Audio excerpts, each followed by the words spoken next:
श्रुति कटारिया है। मैं आप सबको महाराज जी की कृपा से एक 9 साल के बच्चे की कहानी सुना रही हूँ, जो अपनी माँ का आज्ञाकारी था और बड़ों का कहना मानता था। उसके पिता नहीं थे, माँ बहुत गरीब थी। एक दिन माँ ने कहा, पढ़ना लिखना छोड़ दो और कुछ कमाना शुरू करो। बच्चे ने कहा, अभी तो मैं बहुत छोटा हूँ, कोई काम भी नहीं आता। माँ ने कहा कि हमारे घर कुछ छोले पड़े हैं, वो मैं तुमको बना कर दूंगी, तुम उसे गुरुद्वारे की संगत को बेच आना। अगले दिन बच्चा छोले लेकर गुरुद्वारे में गया। उसने 1 रुपया कमाया।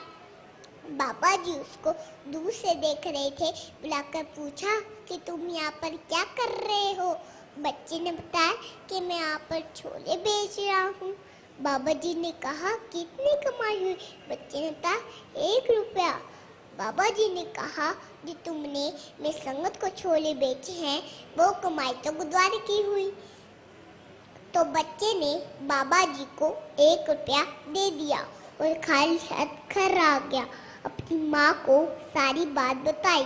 माँ ने गले लगाकर कहा कि तूने अच्छा काम किया, कल मैं तुझे और छोले बना कर दूंगी। अगले दिन बच्चा छोले लेकर गुरुद्वारे में गया। उसने 50 पैसे कमाए। तो बच्चे ने बाबा जी को 50 पैसे दे दिए और खाली हाथ घर आ गया।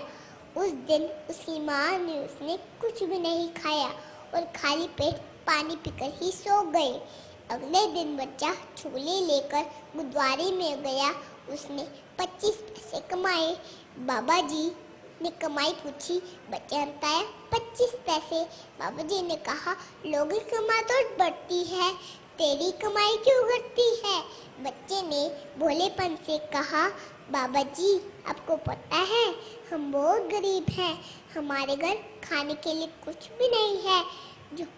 जो मैं कमाता हूँ वो सारे पैसे आप ले लेते हो। बाबा जी ने कहा, तूने अपनी नेक कमाई अच्छे काम के लिए सेवा में लगाई है, आज से तेरी नेक कमाई बढ़ती ही जाएगी। वो सारी दुनिया तुझे बाबा शाह जी के नाम पालेगी। वह बच्चा बड़ा होकर बाबा शाह जी के नाम से मशहूर हुआ। इस कहानी से हमें ये शिक्षा मिलती है, अगर हम अपनी नेक कमाई का कुछ हिस्सा सेवा में लगाते हैं तो परमात्मा उसका कई गुना फल देते हैं। धन की